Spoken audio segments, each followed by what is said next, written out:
Hello everyone, welcome back to FPL Jedi Show. This is Gameweek 15 Deadline stream.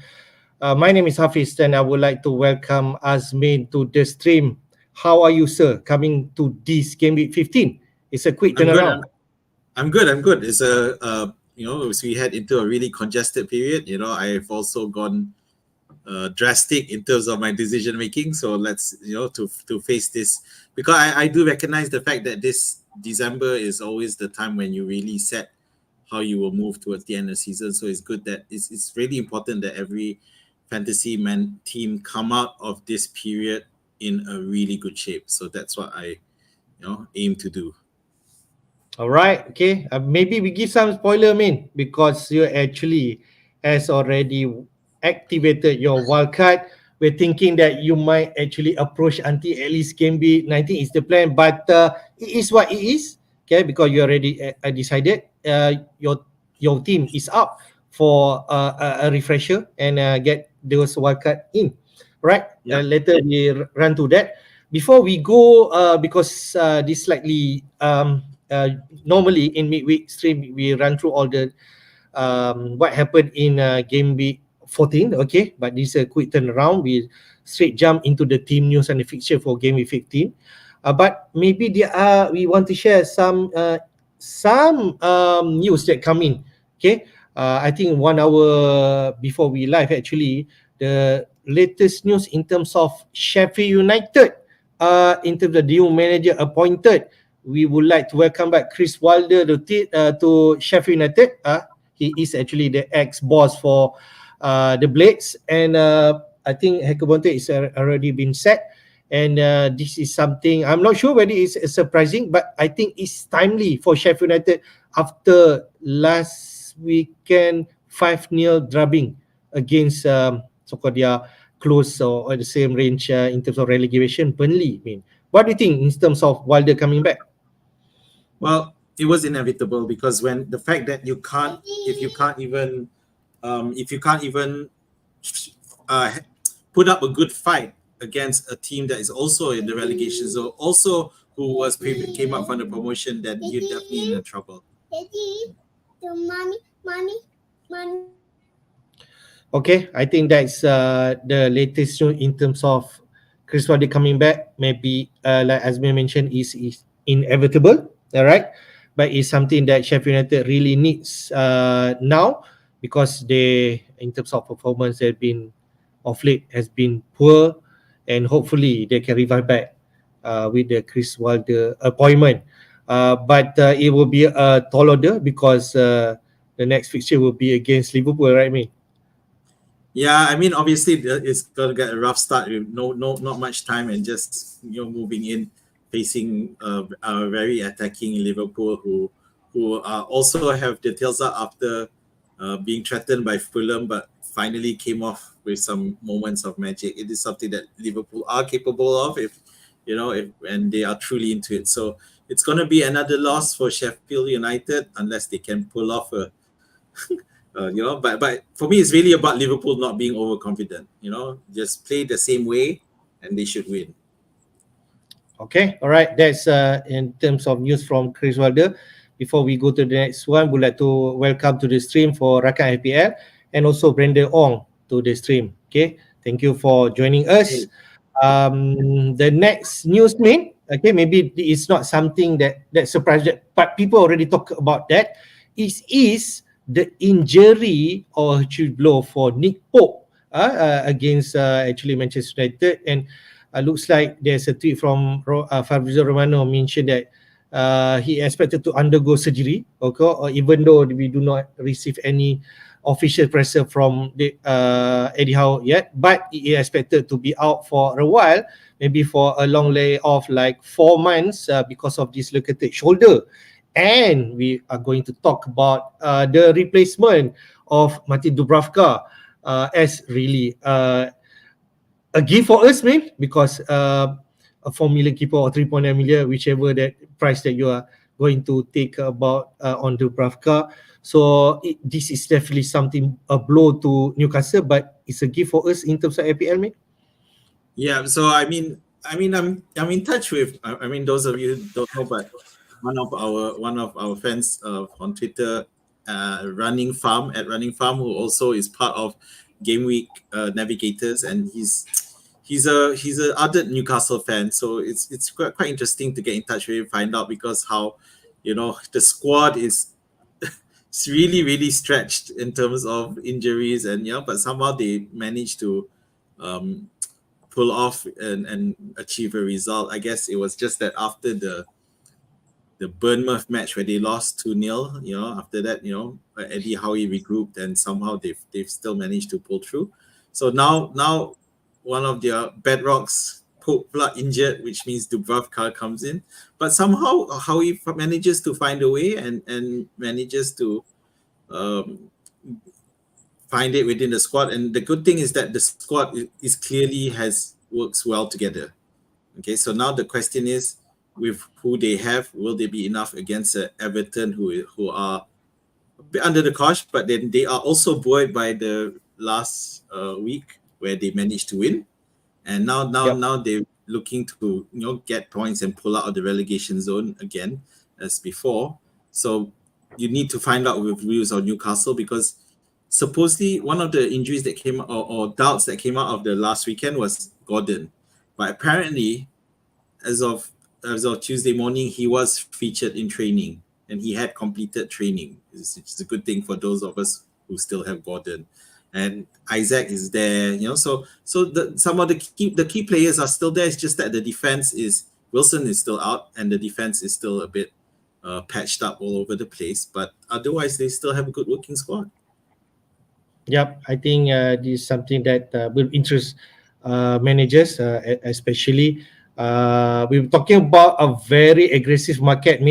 As you can see, Dubravka is actually priced at 3.9 million, and he's now priced at 4 million. And I can see that in terms of ownership, enterprise is going up. Okay, and I can reveal to you that he's among the top 5 most transfer in for Gameweek 15. Later we take a look on that, and there'll be a lot of interest, because you can see in terms of Newcastle himself, they are actually a good team, especially in defense also.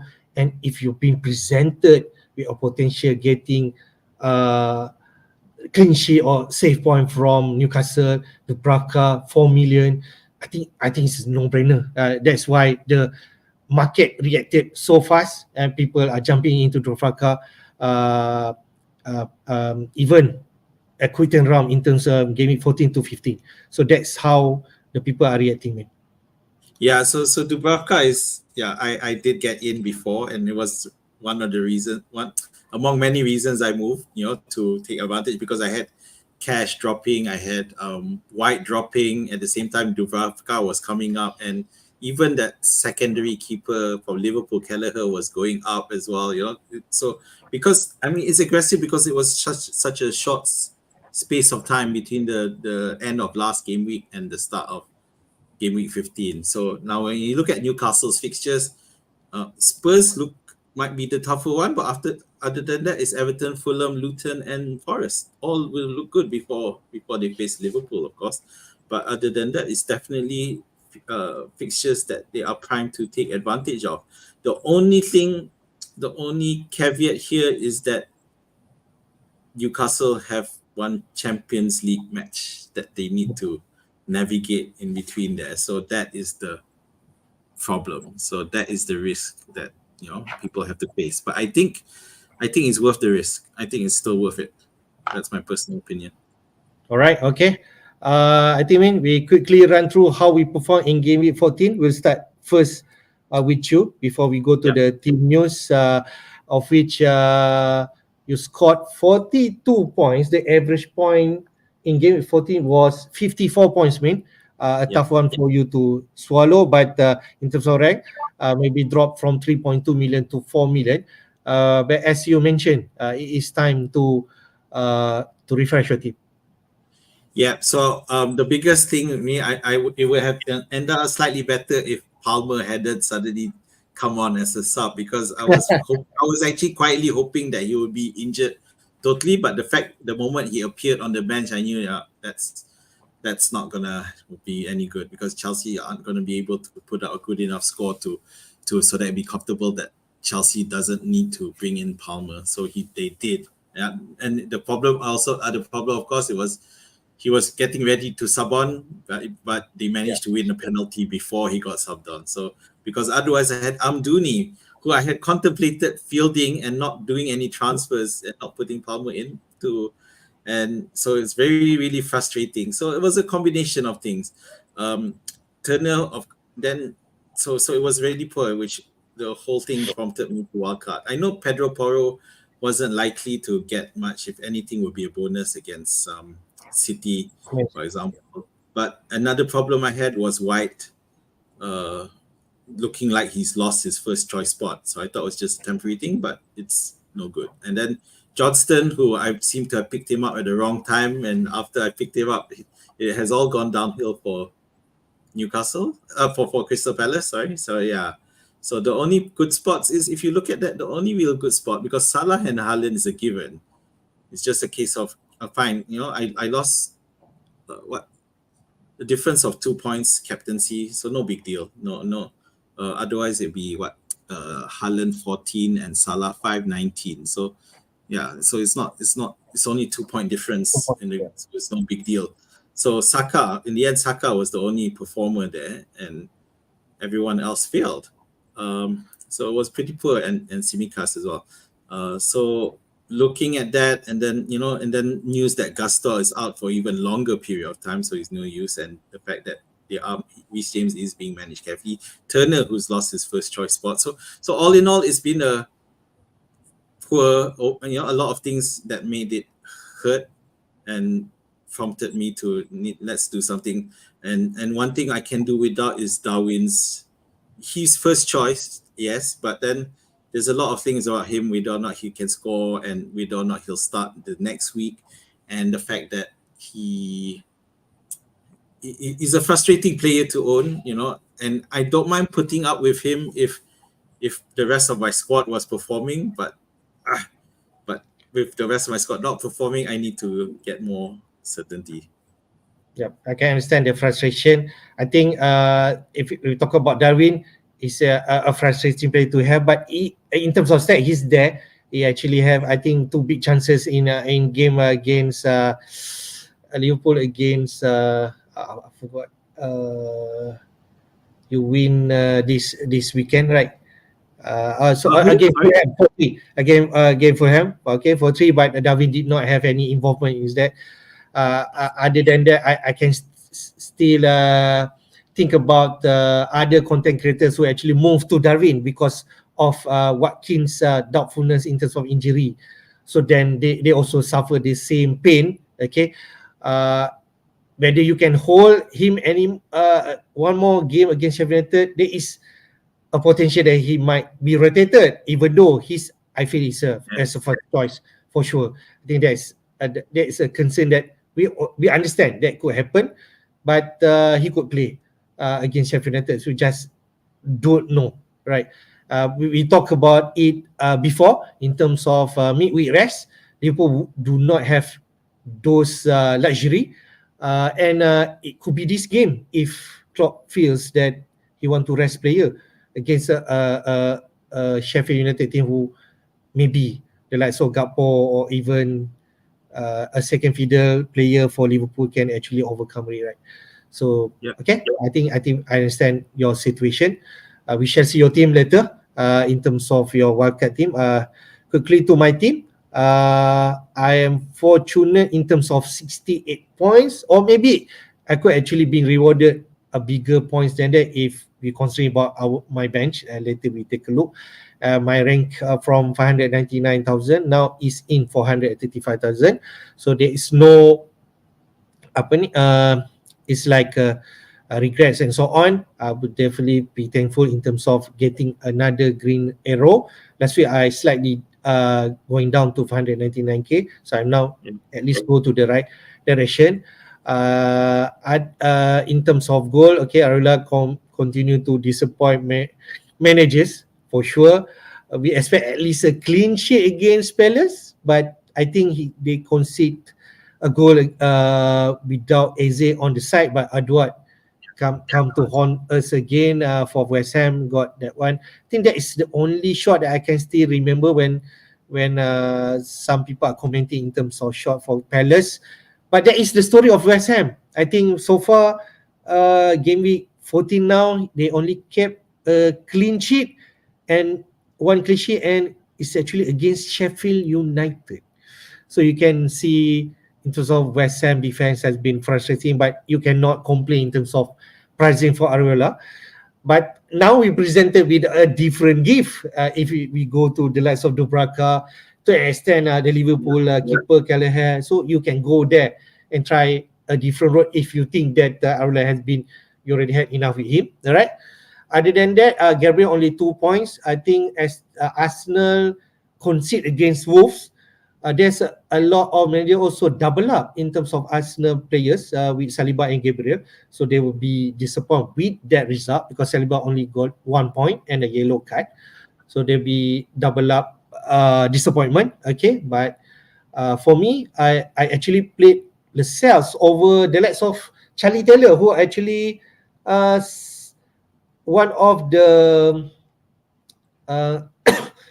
interest player that people are thinking in terms of Game Week 14. Some managers are playing him over the likes of even the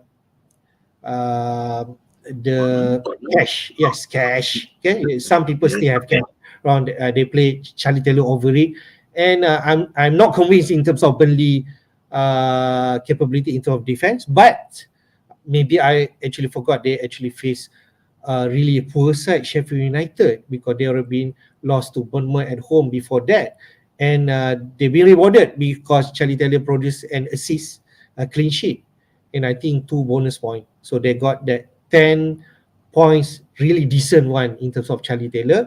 But I would not complain because I played Lascelles over it. Newcastle got a clean sheet, but there's nothing more than a 6-pointer, a 4-point clean sheet and 2 appearance point. Braithwaite continue to defy my odds in terms of me, but I will never gonna play him over other than that because he played away to Forest, as we know. Forest are strong at home, but he got that clean sheet and 3 bonus points. So he reminds me that hey man, I'm here in your team. You might consider me at one point if I have a decent fixture, but Everton have some tough fixture coming up, especially also in game week 18 when there will be a blank game week. Everton actually play away to Spurs, if I'm right. So I'm not sure whether I'm going to play him at any point. Maybe this week we'll talk about it later because Everton going to face Newcastle, and I have Brentford or Lascelles could come in for this week. Later we discuss. Tsimikas, like others have, frustrating because Liverpool do not keep a clean sheet. Then I saw that Fulham scored another second goal. There goes Tsimikas, only 1 point. But can I say I'm lucky to get, or we are lucky to get a phantom point from Tsimikas? Is it an assist actually, mate? I don't know whether that is. I think I'll take it when I saw that. Okay, FPL consider it as an assist for TAA goal.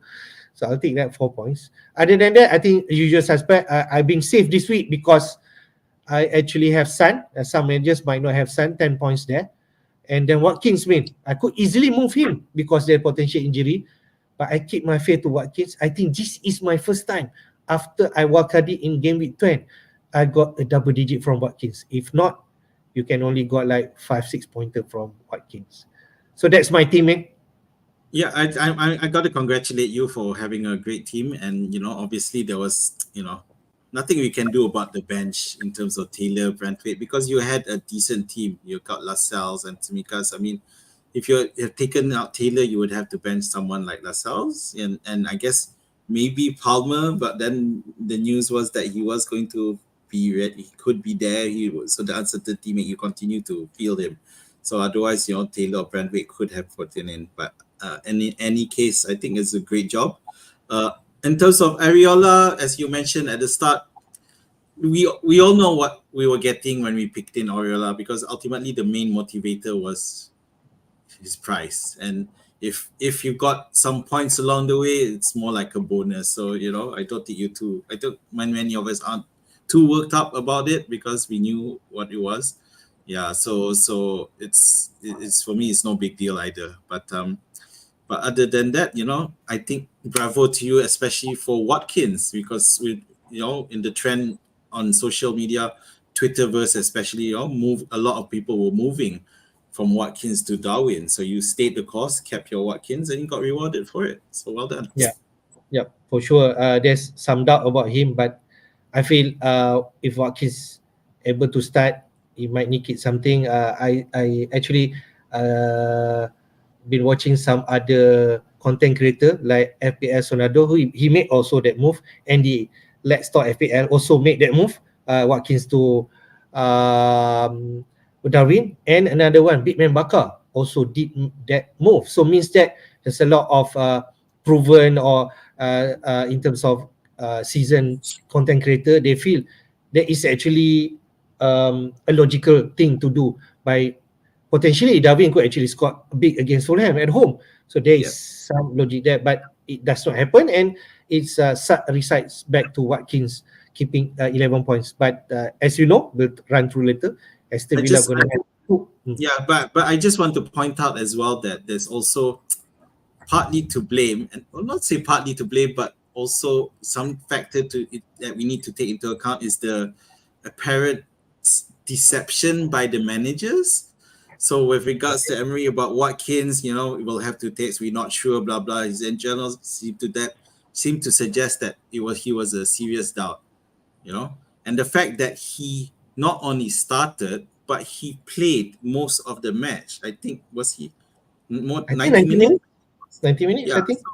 So it goes to show that you can't necessarily trust he played 90 minutes. So 1 goal, 1 assist. So you can't necessarily trust. And the same thing happened, although to less devastating effect, with Jared Bowen, who also suddenly started and played 90 minutes. So it just goes to show that sometimes you just got to decide whether or not the manager's telling you the truth, or whether you're willing to risk it. And if risk, it may pay off. It paid off for Watkins. It didn't pay off for Bowen. Yeah. So it's definitely something, and it's good to have that mindset and make a decision, not necessarily what the majority are doing, but what you are doing. Although to be fair, in my case, it doesn't pay off more often than not, but in your case, it definitely paid off. At the same time, what was your transfer that you made? Okay, so I just want to remind that Gameweek 14, what I actually made 2 transfer. Bowen to Mbomo, because Bowen is still uncertain, and I want to catch the price rise because Mbomo is on demand. I was on demand last week, and I got him at 7 million, and Bowen reducing in terms of price. And another move was Cash, because Cash also reduced in price tremendously from 5.2, suddenly becoming 5.0. And then I really want a Liverpool defense, which I promise I want to bring back Tsimikas. Actually, I actually take him out for his 15-pointer against, is it Brentford? So I still remember that match at the back of my mind. I'm thinking bringing Tsimikas back. At least he got me an assist. Yep. I think it's glad, you managed to do that without being too worried about reversing back because you basically did what I couldn't do, which was to buy back Gordon after having selling him. So you did it with Tsimikas and you paid off for you a bit, whereas for me, I still chickened out and didn't bring back Gordon.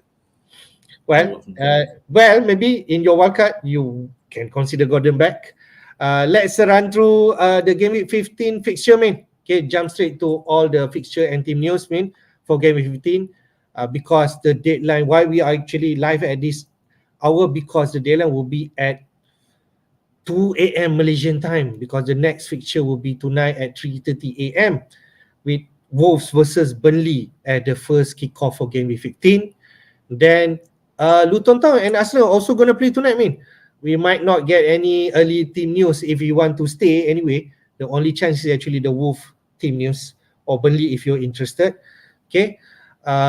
So that is for Wednesday night so-called. Then after that, on Thursday night, we have Brighton versus Brentford. Okay. We have Palace versus Bournemouth, another London derby. Okay, Bournemouth has been on the good run, even though they got only 2 draw against Villa, but Palace would like to bounce back. Okay, and then for Fulham versus Forest, okay, Fulham has been heartbreak. The two can I say at the end of the game for Liverpool will be Yep. heartbreaking for Fulham for sure. Forest also wants to bounce back from their defeat against Everton. We have Sheffield United versus Liverpool. The new manager Chris Wilder will welcome back Liverpool as their first opponent for the new manager. But it's going to be a tall order for sure. We have Villa versus Man City. There will be some interesting team news for Man City because they lost some key players for sure. And then we have Manchester United versus Chelsea. There's a lot of negative sentiment in terms of Manchester United camp right now. I don't know about them, but hopefully for my team can take some advantage because we need to take advantage wherever that we can. Chelsea also need to continue their momentum for sure. And on Friday night, we have Everton versus Newcastle, man, the team that you mentioned just now. And also Spurs versus West Ham. Could this be another haul from Heung-min Son? So definitely that's for Game 15 fixture, man. So what interests you, man, into Game 15 fixture? Well, nice wrap up with the London Derby to wrap up the whole thing. So you got Wolves, Burnley. So it's a nice test now. Are Burnley a resurgent side, or is it really just because they played Sheffield and that's why? So it's a test. Obviously, those of you who had Taylor would probably field him again, or to see what they're about. But I do think Wolves are a different team. I would put them as a team that has seen a lot of improvement, and it's just that the past few matches they got horribly unlucky. Always last minute late goals or questionable decisions going against them. So it's really frustrating for Wolves because the quality is there. You got the likes of Huang, who's a consistent performer these days. If you consider in his first season, he was really inconsistent and in and out of the side. Now he's pretty much sealed it. So it'll be interesting to watch to kick off tonight. But of course, eyes are on Arsenal Luton. For those who have fantasy assets, we don't expect Luton to get anything, but they may score a goal. We've seen Arsenal, a lot of the double defense only to falter in last minute against in the previous match. So Luton, to be fair, Luton are the better side right now compared to Burnley and Sheffield United, and because they are showing a bit more desire. Or if you discount Burnley's last match aside, Luton has been looking like the one who's more likely to survive, and even at this point in time, Luton are still above the relegation zone. So I think we can expect a bit harder fight. But the thing with Arsenal is that they have a chance to rotate. Could see the likes of Nketiah, even though he had a glaring miss in the last match, but he could still rotate and put in the likes of Nketiah, even at the back. White should come back in again. We're not sure, and we'll see how. And there's a question now on Zinchenko whether if Luton is considered a physical side, because it looks like Zinchenko is not that great to handle physical teams who just muscle him off the ball. So that becomes a question there. But regardless, Arsenal should win comfortably. Odegaard looks like he's coming back into his best form and making those passes to Saka and making Saka good. But then, there's still a lot of questions as to whether Arsenal are going to be that attacking side again, or have they reverted to the controlling thing that we've been seeing, which they do. And they are the leaders at the moment. So will they continue to that and just grind out the win? I've talked so much. I'm sorry. Hafiz, can I pass it back to you? We've only talked about 2 matches. Yeah, I think in terms of pressure, I just want to mention all major for Wednesday and Thursday night, they have been already in terms of giving their team news. But we are not going to have any Everton, Newcastle, or even Spurs, West Ham because they have not given any pressure yet in terms of those 4 managers. But we'll discuss in terms of keynotes for those 4 teams later. So, let's jump first, to Wolves versus Burnley. What's the latest team news for both teams? Okay, so We had Bentley, the backup keeper, coming off and actually doing quite well in terms of fantasy wise. After it, but then it looks like Sa it should be fine and he should come back, and he will definitely, he is the first choice, so don't, no issues about him coming off, coming back in. So other than that, it's pretty much same old. Neto is still out. So we know that Burnley are quite subject to a lot of set piece issues. The problem is that Wolves don't have the creator in Pedro Neto to be able to exploit that. Yeah, but so it, as I mentioned just now, it is a test for Burnley to see whether, and it looks as though the combination of Amdouni and Rodriguez is bearing fruit at the moment with the absence of Foster. So, but it is a test, so we will have to see what there is. In terms of where Burnley is concerned, Bayer, who is the ever-present one of the key members, is also suspended, and actually he's been popping up in a few FPL picks, but because he's one of those who picked up a fifth booking, so he's out.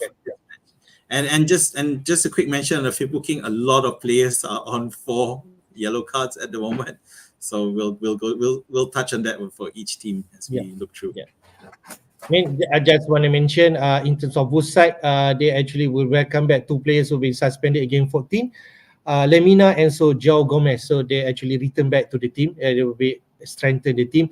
I was thinking, because there's potentially Jose Sa injury. In terms of Bentley, also a 3.9 million. Maybe there is another gift that we think about. But looks like from this presser, Jose Sa has trained and he should be okay.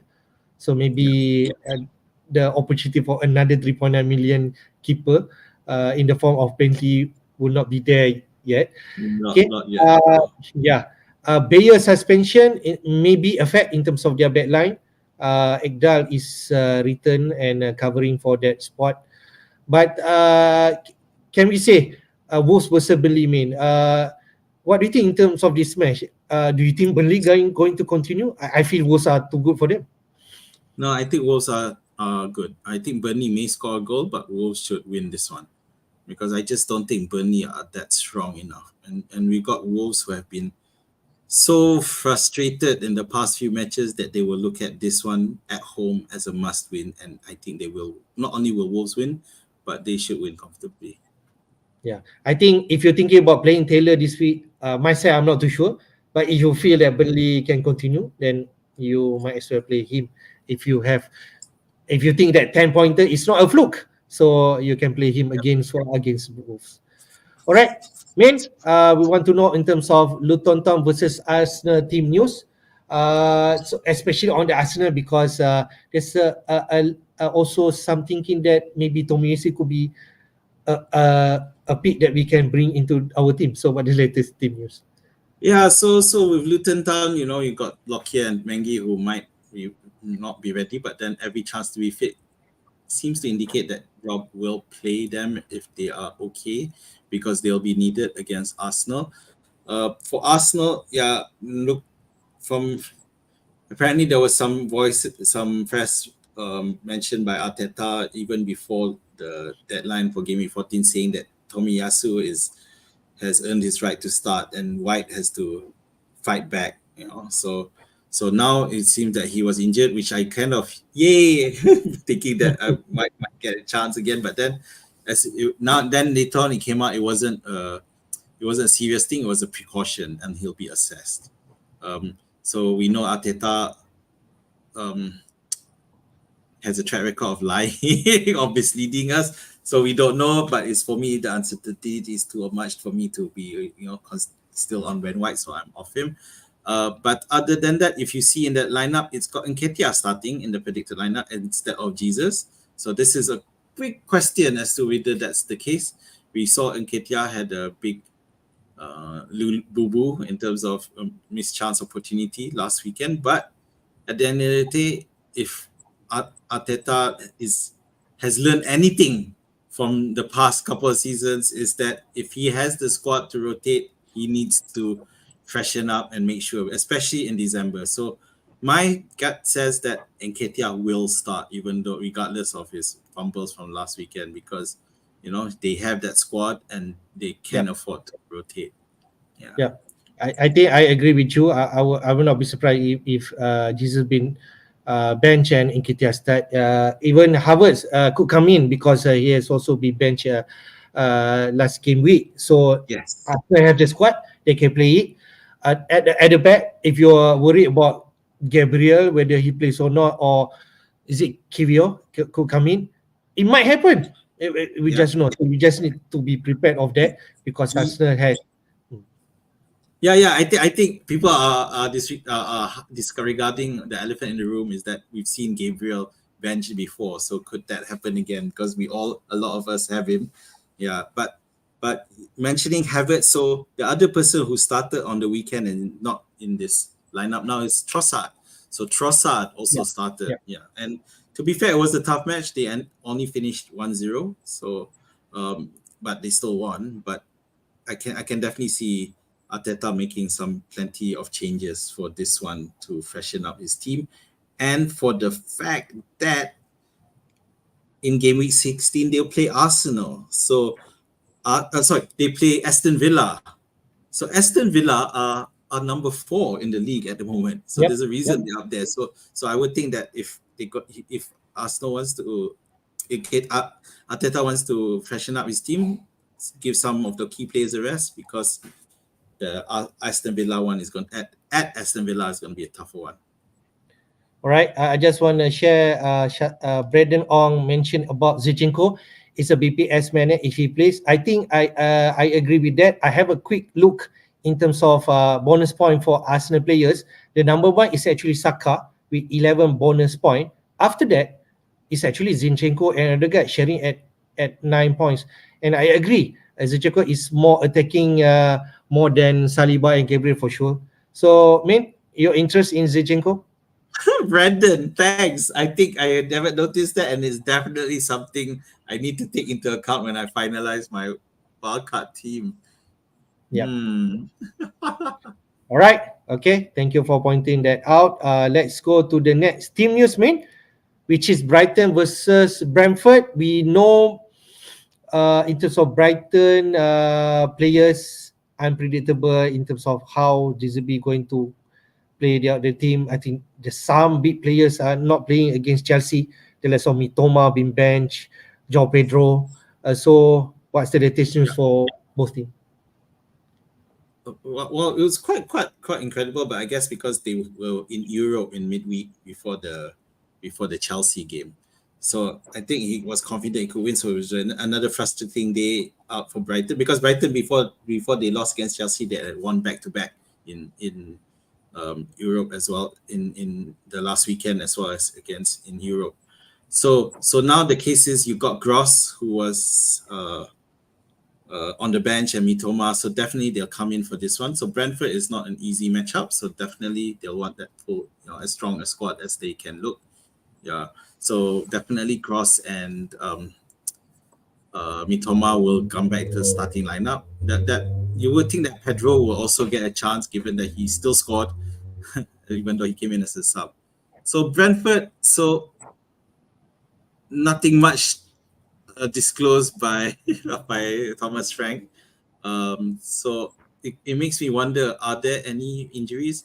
But it has a lineup on Buemo Wissa with Mope, who a former Brighton player, but now on loan at Brentford from Everton, is predicted to be on the bench. But one thing, both Wissa and Mope played 90 minutes last weekend. So, but you would think that, I don't know, for nostalgia purposes, Mope could start he didn't have a happy time at Brighton. Let's be fair. His last season was very problematic. So I can see Mope wanting to put out a statement there. Yep. So for Brentford, I just want to point out they should be okay in terms of injury, but the only one is Christian Nogard will be suspended. There's a lot of suspension for this game with 15 men. Later we share the all list. And he's one of the key players for Brentford. But Yamole could come in and play his part, I think. Yeah, because we know do not Collins is available while Norgard is banned, so definitely there's a bit more vulnerability there. So we'll see. Okay, all right. Let's go to the next team news, miss. Palace versus Bournemouth. Okay, I think this is also interesting match. Is a London derby. Both team, both manager want to perform. Every points count now. So what's the latest from Roy Hodgson and also Iraola? Well, Palace were lucky to get out of that West Ham. I think we talked about it just now, to get with a draw, secure a draw against West Ham the other day. But because Palace seem to be on a downward spiral, and there's already talk starting about whether Hodgson's position is in threat. So in terms of the lineup, yeah, Eze is still out, so Edward will lead the line. They are relying on Olise. So Olise has some creativity and set piece ability, but then he doesn't have the full creativity and physicalness of Eze to exploit, and that is hurting Palace. And somehow the defense has also suffered a fair bit at the moment. With Doucouré also out. Bournemouth, who are on a decent run of form at the moment, so they drew 2-2 against Villa last time out. So and if you add that for the weekend before, where the two weekends ago, where they won against Newcastle 2-0, and they're looking quite decent. So other than that, there's something about illness, but he again, that he didn't disclose as to who exactly was injured. I have ill, so there's no real info as to who's ill, so doesn't matter. At the end of the day, their key players are assumed to all be fit. All right, man. I think for Palace, if you still have Johnston or Anderson or Gal, some are already thinking maybe this is the last match before you drop off, because they will have some tough fixture coming up after this Bournemouth game. They'll play Liverpool, Man City, Brighton, Chelsea. So you can see the next four, of which people think about jumping out from Palace asset. I think this is the last opportunity if you have them. But Bournemouth is a decent team right now. And Brandon did mention in terms of, I think Solanke is on a little form and he scored again. So I think that could be in people thinking. Yeah. Next, team news, Fulham versus Nottingham Forest. I think both teams also need some point after both actually have some defeat last week. Forest against Everton and Fulham against Liverpool. So what's the latest? So Fulham are looking good, although they did lose against against Liverpool last time out, but a very frustrating, a very fighting one, 4-3. They would fancy the chances against Forest, who have not been doing well for quite a while now. So anyway, in terms of injury, no new injuries as apparently for Marco Silva. So we saw Willian, who came in as a sub and did well, and now he should return to the starting lineup. So Forest now, picking the Forest player pick will be a bit of a minefield, because we don't know how Steve Cooper may adjust things, considering his squad is not doing too well at the moment. So we do know that for Fulham, Robinson is on 4 yellow cards as well, so that's a bit of danger there. Of course, we're not picking him, but it's more about deciding with the next match. If he does get suspended, it will hurt Fulham's chances even more, because Robinson has been quite an ever-present in Fulham's lineup.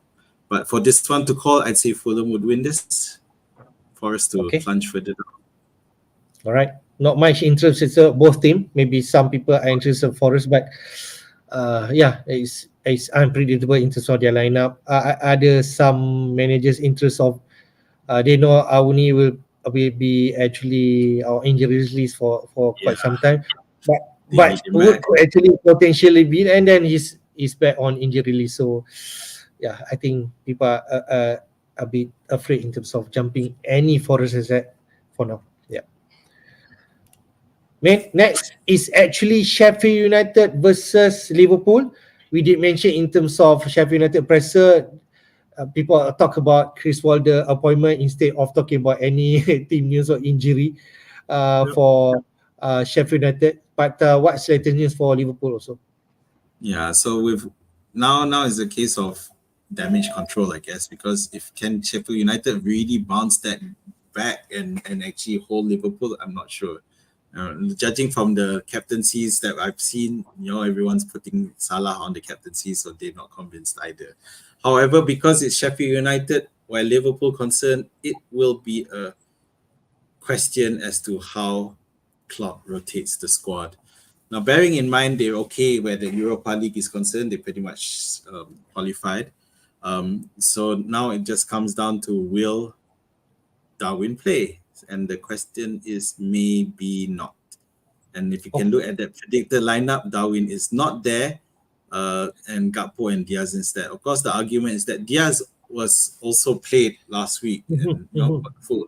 So why wouldn't he be benched instead? So it comes down to a question of balance, I guess, because Gakpo can't play on the left. So theoretically, Darwin can play on the left because we have seen him play on the left with Jota up front. But is that his best position? I would argue it's not. I would argue his best position is still number 9 position. So that is why as much as I hate it, because I do love Darwin, chaos, but I do think that he will be benched for this one. The other question is... You feel that Darwin actually might be benched for this game? Yeah. The other question is, of course, Tsimikas. So in here, you got Gomez starting. What do you think that's prospect, man?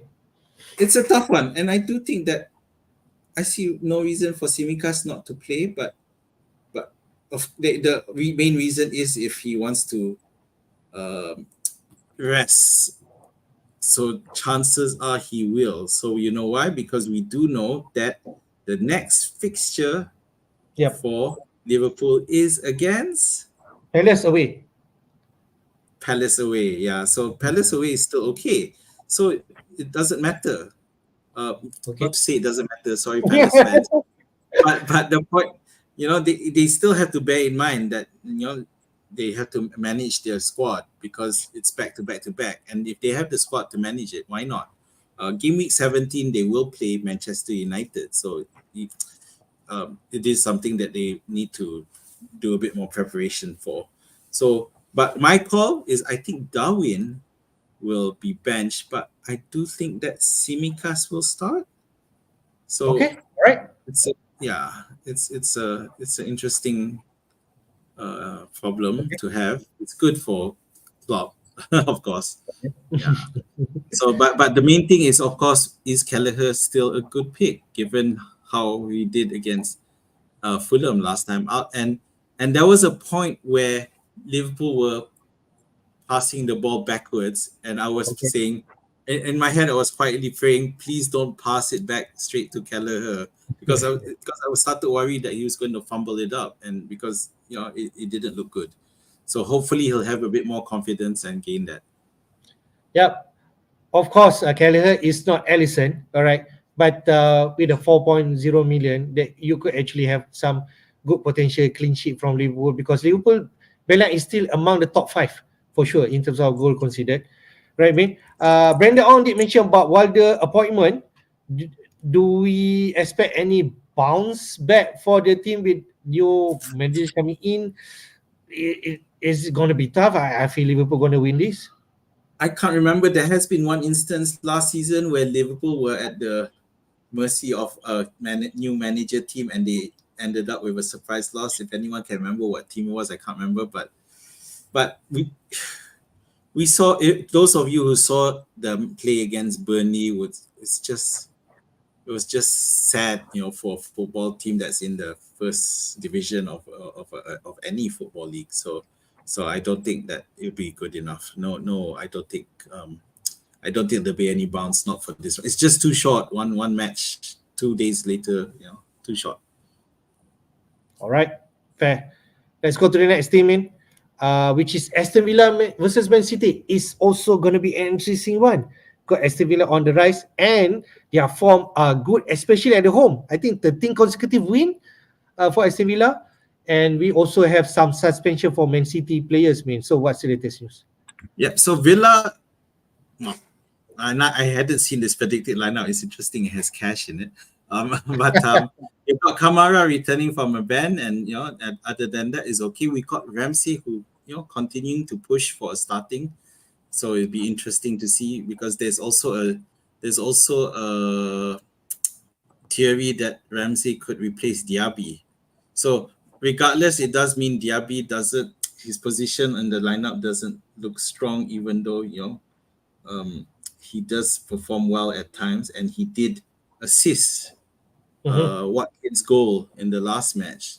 So, but with Ramsey still doing well, we'll have to wait and see. But it does mean Diaby is a hands-off.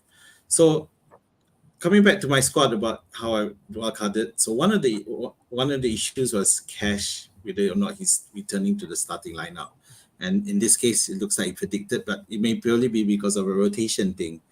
But it is against Manchester City, which you probably don't want to field it anyway. But at the same time, coming back to the yellow card issue, Cash and Douglas Luiz, who both were in my team before wildcarded, both had 4 yellow cards as well. So it's really high chance that against City, Douglas Luiz and Cash are going to pick up the 5th cards. It's quite, you've got a very angry Manchester City who got into trouble, charged by the FA last week because of that Spurs match, and there was even a theory that Haaland could end up being charged after the match because of his reaction towards the advantage issue. So anyway, coming back to City, so Grealish and Rodri are suspended. Doku has an issue with fitness, which pretty much means Foden slides back into the lineup without any problem. It pretty much confirms Foden will start. The only issue is got Stones fit, so he'll come back straight into the lineup. But looking out back, you got Aston Villa versus Manchester City, both team at number 2 and 4 at the moment, and they should be a really good match. So we got Watkins, who mysteriously recovered nicely, and he's ready against City. It could be a very, very interesting match to watch. Yep, for sure. And if they continue their decent form, especially at the home, and there's some stats that I read somewhere in Twitter. When Rodri are not playing, they actually lost the game this season. I think they already lost 3 games, and those Rodri are not involved. So if that theory counts, maybe this could continue, right? Yeah, without him, they have some passing ability issues as well. So it's definitely, Rodri is a much better passer of the ball. So it's a question. I just want to mention Digne is also on 4 cards. So I did notice that. I just noticed. So he got Torres, Moreno starting for that one. So in terms of if you have Alvarez, if you have Foden, you just play this match, okay? Regardless how consistent Aston Villa at home, you have Watkins you play. I think if you hold Diaby or Douglas Luiz, also you're going to play this game in. You just never know. They can perform, especially at home. The cash one, I'm not too sure. Okay, I think it is time for you to move him, because the match again moment now going to be Man City and Arsenal back to back, right?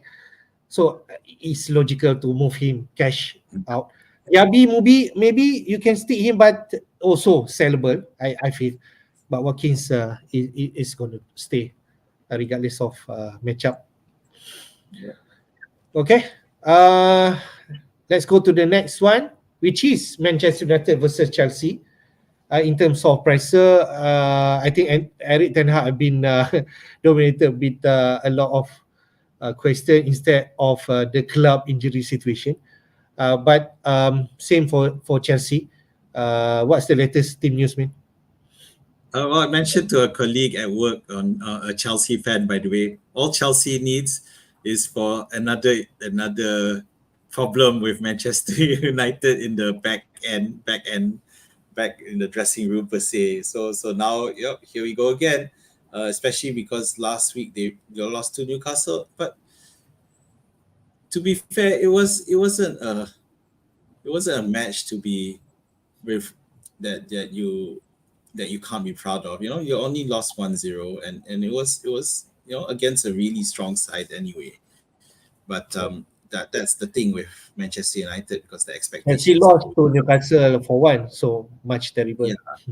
So that's the after. I mean, it's such a roller coaster, because after ambushing Everton 3-0, especially with a super goal by Garnacho, and then Manchester United won a high, and then they've been brought down to earth again. So, but with all that talk, it just means that no one knows who's injured or who's not, because apparently it's in the embargo section. We don't know, but it wasn't really covered. Was it anyone listening on? Was any injury mentioned at all? Because I couldn't find anything at all. The whole talk was about the issues. So yeah, I'm I'm seeing Brandon Ong's comments on the chat section about ETH. So anyway, moving on to Chelsea. So Nkunku not ready. So we really don't think that I really don't think Nkunku is going to be ready anytime soon. If he's still not on the bench, so it's not going to be a risk to the lineup for anytime in the next 3 weeks or 2 weeks or so. Maybe after Boxing Day, maybe got a chance for him to return the starting lineup. But other than that, so it's back to Jackson and Palmer again, because obviously Gallagher is suspended, so Palmer is likely to continue in that role. Reece James comes back from suspension as well, so that's another good thing and the captain needs to step up and show himself about after getting red carded in the 2 matches ago. So he needs to step up as captain, be the discipline, and lead the way. And I do think that it is something. So the question is Shaw going to start? So it'll be interesting to see that you got Reece James pushing forward. Because if you look at the Manchester United predicted lineup, there's no Rashford. We saw, and one of the reasons, because against Newcastle, we saw Rashford and not really putting in the effort to track back and rush. He looked like, I think I remember watching FPL Wire yesterday, and the letterizer was mentioning about how he needs to be benched and put someone who actually looks like he cares. That's not his exact words, but I don't want to reproduce what he said. But it goes to show there is a problem there. And you got Rashford, who's supposed to be one of the more talented players, but he's not putting in the effort. So I do think that this would be a win by Chelsea and will put another nail into the coffin of Manchester United. Having said that, just a quick one, Chelsea. They're such a crazy. They like the Liverpool when Klopp first took over. It was a rock and roll team, scoring a lot. So many goals are involved when Chelsea are playing. The last time out was 3-2, and we know that they scored a 4-1 here, 4-3 there. Chelsea against City was a high scoring match. It's crazy. Then lost big with Newcastle 4-1. So it's very, very unpredictable team. Yeah, we are still developing. But in terms of Palmer, we should not be concerned. We expect Palmer to come in for Gallagher, and why he missed actually against Brighton because he felt something, and Pochettino do not want to risk him, and he's fine coming in somewhere in 60-70 minutes. So he should be fine and start this game. So you should not be worried. Reece James come in. Can you put up the comment by Brandon Ong about James? Not that there's a comment, the last comment. Okay, James not that glass anymore. Okay, all right. So I get what I just want to point out here is that I do feel that Pochettino is figuring out how to manage him. I think it's clear with Reece James we're not gonna get 90 minutes from him anytime soon. But he wants him fit because he's always been taken out 60, 70. So I agree that it's not that glass anymore, but that's big thanks to Pochettino. All right. Still, Chelsea in terms of they might actually in terms of stat, in terms of goal conceded stats, they are good, but Chelsea still conceding goals. So I also do not know who to recommend. But in terms of Reece James, there's potential there, chance creation and so on, and he also takes some set piece duty. So could be some value there. All right. Let's go to the next team. These are the two match that we're gonna have no pre-deadline pressure. Okay, so what's we know for now in terms of Everton and Newcastle, I think Newcastle we mentioned about Pope situation, but I mean people are would like to know in terms of Gordon situation. What do you think? The thing is, Gordon was spotted in training and supposedly completed training today, Tuesday, as of Tuesday morning. So, will he play? I'm not sure. Yeah, I mean, it's a question of how fit is he? Will he be risked? I do feel that it may be a case of the Palmer situation where he gets benched and comes in as a sub, uh, because but uh, it's a tough one. But Newcastle do have to be careful. They are aware that they have that Champions League key game coming up where they have to go all out. So he'll need to figure it out. On the so yeah, but of course Dubravka comes in. That's the main thing. Botman is back in training again, so that's good news. But it does question those with LaSalle, whether or not there'll be an issue there. So definitely something to be cautious of and see what happens to this weekend. If Botman comes in as a sub, which he's likely to if he's on the bench, yeah, then you have some decisions to make. I think for Botman situation, is more if you until he come into the bench yet, I think we should not be worried. But with Yeah. this news, if you're thinking about buying Lascelles, that maybe deter you a bit. Oh, correct. Yeah. So the other thing, so coming to Everton, yeah. So again, we don't know, but yeah, Onana's not likely going to happen. DCL, we knew he got crocked again, so we'll see what happens. But again, Everton need to find a way to get more points again. And I do think this is a match where I think they may come away with something. It's possible. Okay. Yeah. Right. So means that what your predicted line score line for Everton Newcastle mean? Yeah, I think it'll be a draw. Okay. Maybe a 1-1. I know I have Dubravka in my squad, but yeah. because Doucouré needs to grab the game by the horns and do all they can. Because becomes a must win now. All right. I can also see headline Gordon coming in from the bench and score the winning goal against his former club. That yeah. Right. Yeah. All right. I mean, I think the last team news, although there's no pressure for Spurs West Ham, what in terms of both team in terms of team news. So the biggest news and looks like if you look at it, Spurs are looking okay again after that spate of injuries or suspensions that they have. We know Udogi was back from injury suspension previously. Now Romero is back from injury, so it really is Van der Ven, who's definitely out for a bit longer period, and you've got Kulusevski's son there. Richarlison has returned as well.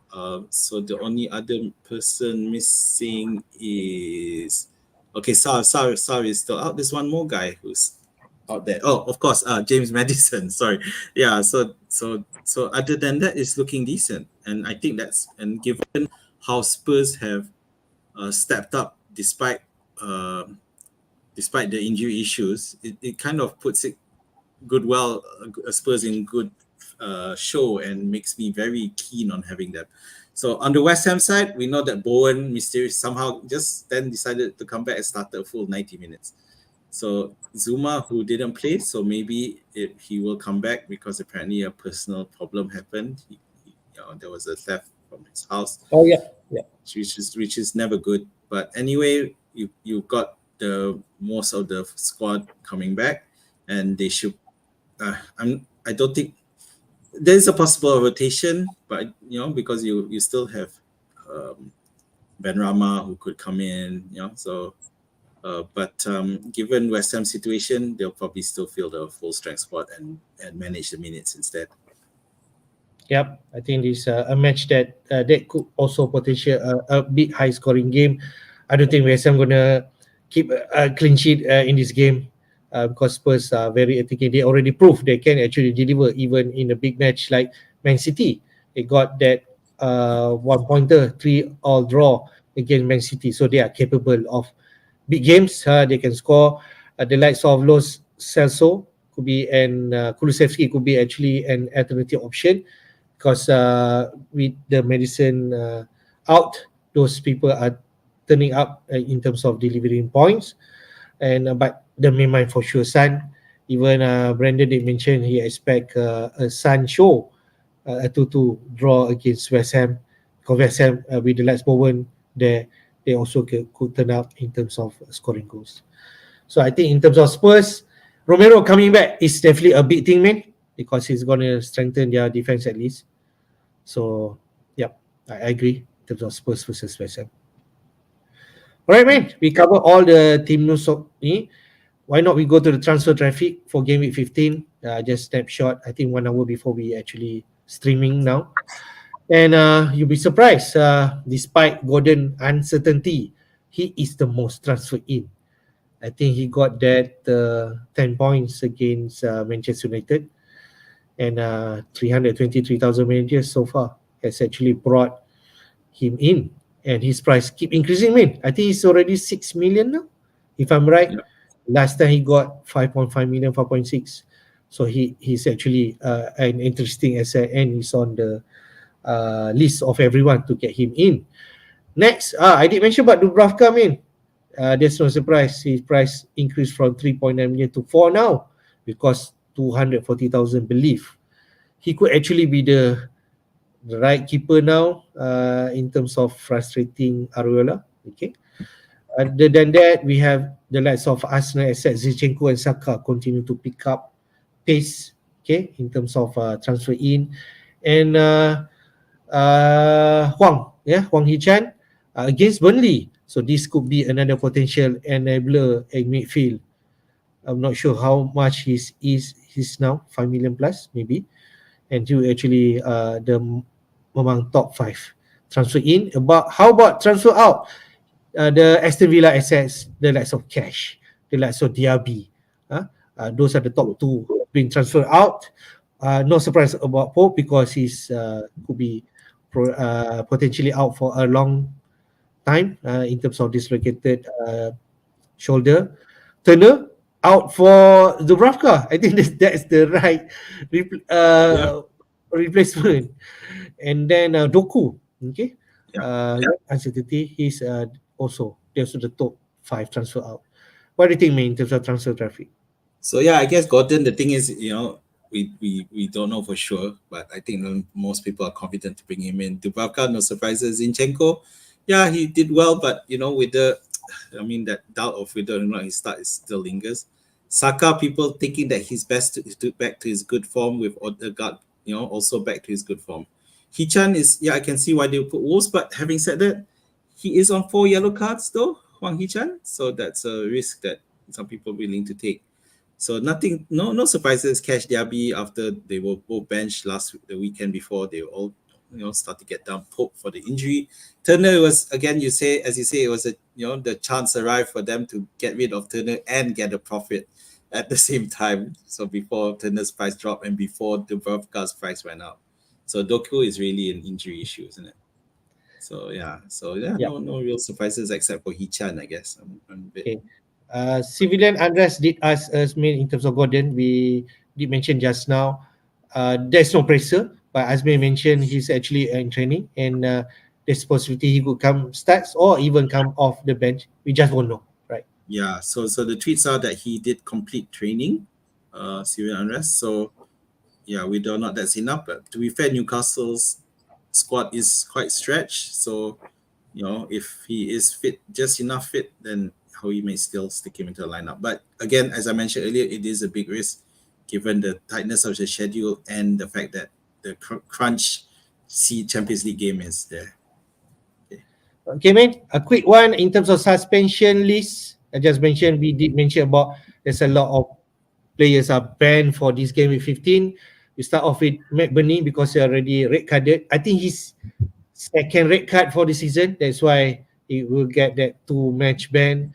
Other than that, we already spoke about Grealish and Rodri receiving their 5th yellow card. Dunk continue his suspension. He was also suspended against Chelsea. Now he has to continue his suspension against Brentford. We did touch about Bayer.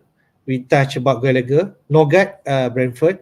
Other than that, Vieira and Dahoud from Brighton are going to complete their final match suspension. In terms of 4 yellow cards, as mentioned there, there's a long list there.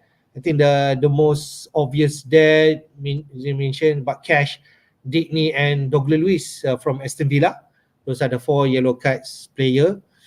Other than that, maybe there's some interest in Sterling. 4 yellow cards, you thinking about bringing in. Brentford, another enabler at 4 million, 4.1.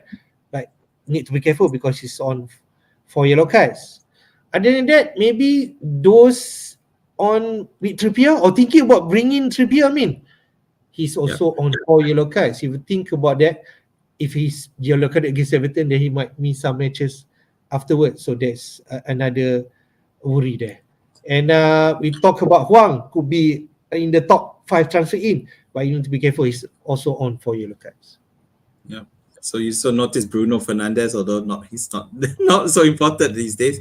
Also on 4. Abdul Doucouré, he has to be really careful here because he is quite important to Everton's survival at the moment. So I don't think they can afford him to have a 4th yellow card. Those who watched the Chelsea match saw Enzo Fernandez score 2 goals, but he's also on 4 yellow cards, so you should temper you a bit. Sterling's on 4 yellow cards as well, which is also quite fascinating to see how they line up. If next match, if say both Fernandez and Sterling get the 5th yellow card. But you can see that Cash, Digne and Douglas Luiz Villa all having problems there, and there's a big chance that they all get yellow carded if they all play against City, because it is quite possible. It could be a very fiery game, that one. Nothing really to point out except for the ones we've already pointed out. So it's a danger zone there. Let's take a look quickly on Captain Pick, because from Football Scout poll we can see an obvious one. Maybe Salah is actually the obvious best captaincy pick.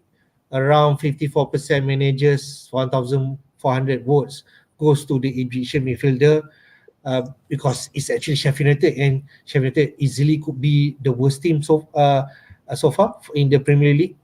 Other than that, Haaland against Villa away is going to be a tough one. Saka against Luton Town, if you want to pick him, but for my own experience, I'm afraid Saka could be, there is potential he's inconsistent there. But I think for the past 13 games, he only blanked 1, if I'm right, in terms of attack return, although it's not an explosive one, right? Other than that, Huang maybe will not go there, but Son could be a big differential against West Ham, and he's playing at home, which Salah, Haaland and Saka do not have. They all play away this week. What do you think? Yeah, the thing, and they're playing West Ham, who concedes goal at the best of time, if they usually even conceding against Palace, and the fact that Spurs remains an attacking side even without Maddison. We saw the 3-3 explosive, and that was against City, so who were arguably a better side in defense. So against West Ham, whose defense is dodgy at best, Son can definitely have a lot of returns there. So other than that, is Haaland angry enough to go from the last week to go rampant against Villa? So it's definitely something to think about, because of course, those of us who are wary about the manager bounce, which I don't think will happen, but I'm sure that some people do have it at the back of their minds where Salah is concerned. Will Salah be benched? I don't think so. That's really I don't think so. I'll be surprised if Salah be benched. He will come off early if they are leaving comfortably. He should. Yeah, so there's no reason to risk given this December. All right, it's time for us to reveal our team. I think I go first to my team, because you're on the wildcard. I think this is my team. So far, I have 0.8 million in the bank and only 1 free transfer, because already I used my 2 free transfer last week. So far for my team, Aurora in goal, but it's away to Spurs. So that's not a good feature to have. So we can understand why Dubravka could come in, because this is also a good entry point, because Everton Newcastle playing Everton, but it's also away, so it's not a straightforward one, I suppose. Gabriel, I will play Gabriel against Luton Town. Lascelles for now, away to Everton. Simikas, looks like Azmin confident he's going to start. I feel I'm going to play him regardless what's the situation going to be. If he's coming for a cameo 1-pointer, then so be it. But there's a good potential he could actually start and produce something against Sheffield United. In midfield, like we mentioned, my midfield already like a template midfield like others. The likes of Palmer, Bomo, Saka, Son, and Salah. And then up front I have Haaland and Watkins. Even though Watkins played Man City, we did touch about their home form, and Watkins could actually produce something in this game, or even Villa to get lucky. They could actually get 3 points here. My captaincy, I think Salah for now. I'm not sure whether I'm going to move to the next one. Is actually Son at home, but I'm not too sure about that yet. I will stick with Salah for now. I think that's the obvious one. I suppose people are going to go there. In terms of my bench, whether I want to think I'll play Brentford or Taylor over Lascelles, I'm not too sure. Maybe I ask Azmin, what do you think? It's a tough one.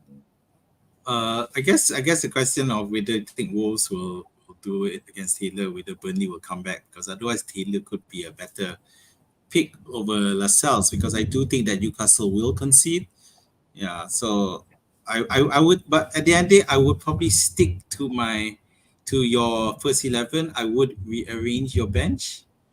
I'd put Taylor as first bench and Brentford second and Archer third, because honestly we don't know what Sheffield will do. So I understand. You would surprise if Archer doesn't start. It is possible given the lack of productivity. So yeah, that's how I would arrange it.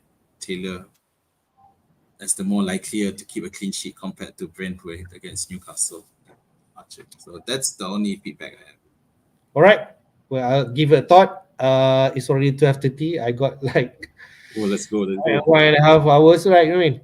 I think let's go to your team. Interesting, because you are trying to finalize your wildcard team. I'm going to share straight away from your FPL side, mate. Okay. Yep. All right. Okay, so at the moment I just read out Kelleher, TAA, Pedro Porro, Trippier, James, Gordon, Salah, Son, Palmer, Mope, and Haaland, Dubravka, Semenyo, Zinchenko, and Maino. So I have it's a question as to whether Zinchenko will start, and there's a bit of doubt. But at the moment, that's how it is. And Mope, I think he should still start against his former club, but again, I'm not too sure. Gordon, I mean, the argument that he will start because Newcastle don't have any bench. It's just a bunch of kids. So according to Spurs Crew, one of my friends on fantasy football. So that's the lineup. Then Mope and Haaland in front. Salah, Gordon, Son, Palmer. So Kelleher versus Dubravka, I'm not sure. I'm quite undecided as to who should I start there. Other than that, it seems fit as it is. So any suggestions? I think we discussed online because you are investing a lot in your back line. We can see that Trippier and TA. I like that for sure because it's going to be differential. But Trippier is not differential that much, because we'll be surprised that Trippier owned by almost like 40-50% managers. Yeah. So that's so Trippier is more a case of going into joining the gang. So in terms of, if you will look at differential, is TAA, Pedro Porro, who is still not in major because people are looking elsewhere to shore up and change. And Son is someone I wanted to get in because I felt he will do much better than Saka. So and James, I guess, is still a bit of a differential, but that's about it. The other point I just want to make, because you do not have any Arsenal midfield, which is the famous like the Saka, but since you're spending money to Trippier and TAA, I think that's not gonna be viable. And if you stick to that plan, I think Gordon and Palmer should be fine. I think enabler, they're cheap, they also producing points.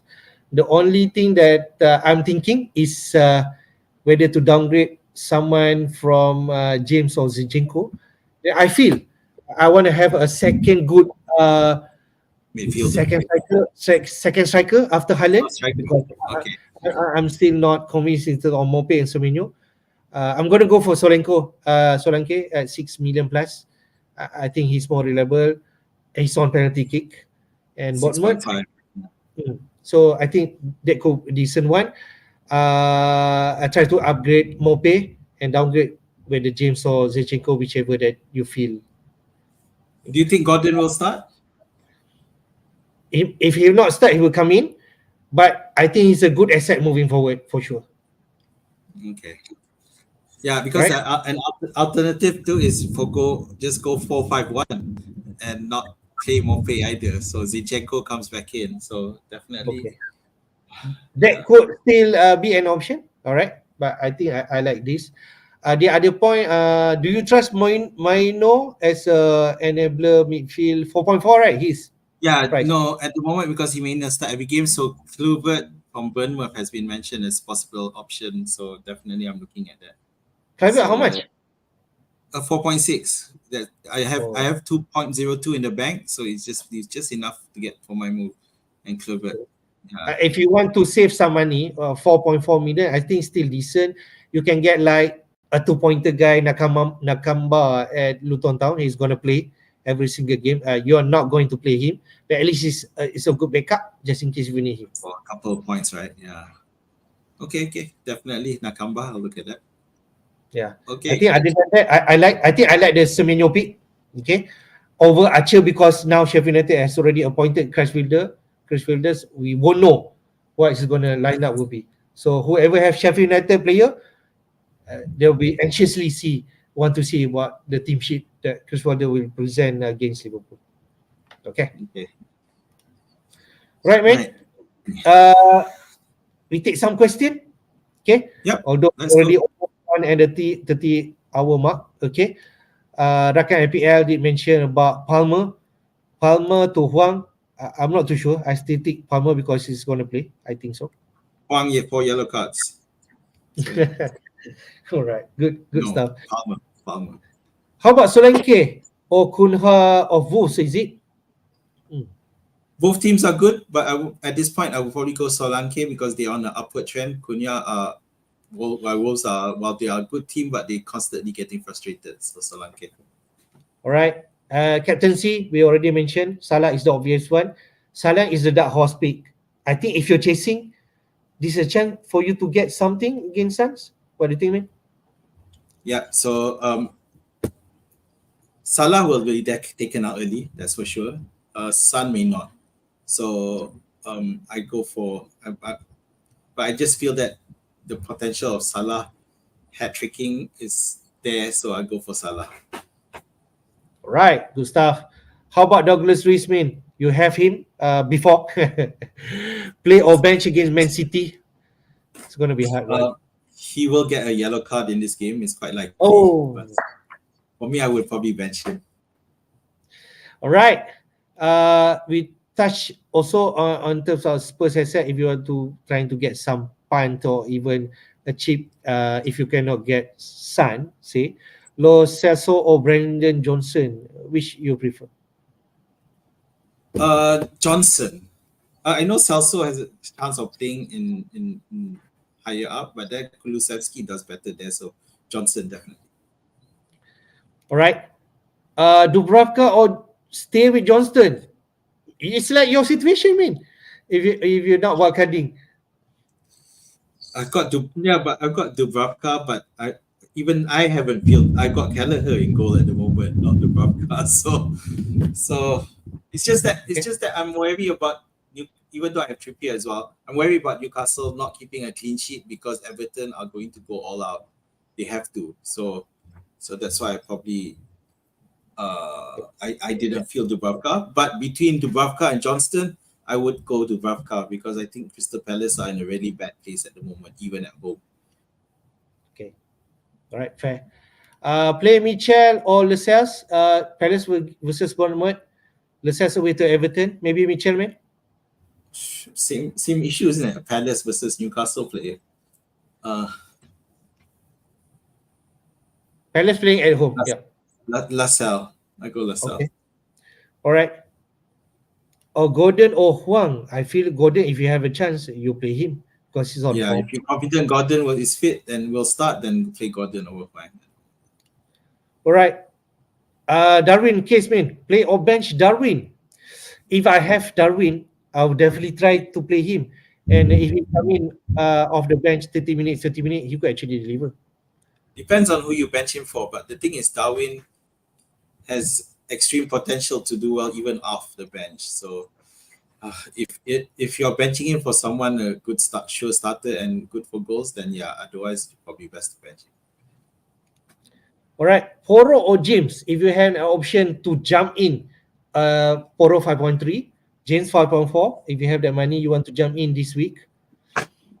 Poro is more secure for minutes, and Poro takes most of the free kicks as well. James does take free kicks, but he doesn't have a monopoly. Poro, because Sterling does some good free kicks as well. So Poro for me. I think I agree with you. I think Poro is the one that I'm going to go in terms of minutes. He's more secured. And to be frank, Spurs could be all out attacking. So I think Poro is a better option.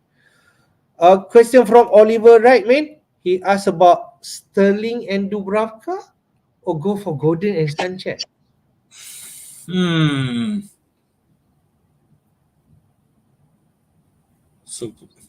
So it's a Chelsea Newcastle combo. Which Chelsea Newcastle combo is better? I'm gonna stick my head out and say I think that Sterling and Dubravka is better. I just like where Chelsea are at the moment, and we know that when Chelsea are involved, a lot of goals potential is involved, and that means Sanchez chances of a clean sheet are very problematic. And I know Sterling has been outshone by his teammates in recent weeks, but I think he will step up and do better. So Sterling and Dubravka. All right, next question, from Zamzuri for sure. He's thinking whether Mbomo or Adingra. Okay, Zab. So this is between they are playing against each other. Brentford versus Brighton. Brighton are at home. Again, I'm going to stick my neck out and say Adingra will do better. I just feel that there's some issues with Brentford's squad. You know, the Norgard suspension, Norgard being injured, and Kier may not make it in time. So I just do feel that there's a combination of things that means that Adingra, Brighton, I think both teams will score, but I think Adingra might edge up and way more. All right. If a boring answer from me, I'll go for Mbomo, but Adingra could be actually potential because Brighton need to bounce back, right, for sure. Okay, next question. Just a moment. Okay, Brandon did. Okay. I think I saw a question from Igor Nikolic asks about, would you start Semedo over Palmer? Wow, this week as a differential. Semedo is the Wolves fullback, isn't it? Bournemouth playing Crystal Palace. No, but Semedo is the Bournemouth striker, right? No. Oh, no. It's the right back for Wolves. Oh, okay. All right. Sorry. Yeah, unless the Bournemouth striker is Semenyo. So Semenyo, sorry. Yeah, Semenyo. So if it's Semenyo over Palmer, then no, I still think I want Chelsea at this time because what I mentioned earlier about Chelsea scoring a lot of involved in a lot of goals. So definitely Palmer over Semenyo, and definitely over Semedo if that is who you want.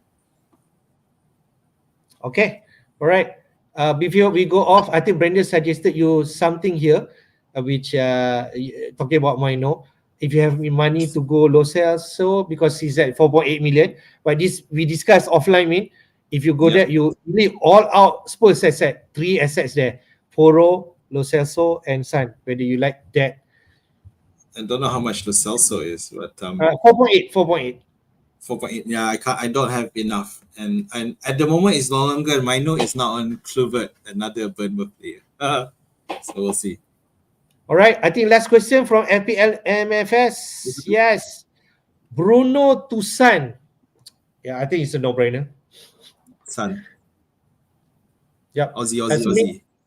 All right. So basically, it should be if you have the money, because Bruno is 8.4 million and Son is 9.6 right now. So if you have the money, I think you should go for it. All right. Thank you everyone for those questions. Thank you for watching for sure.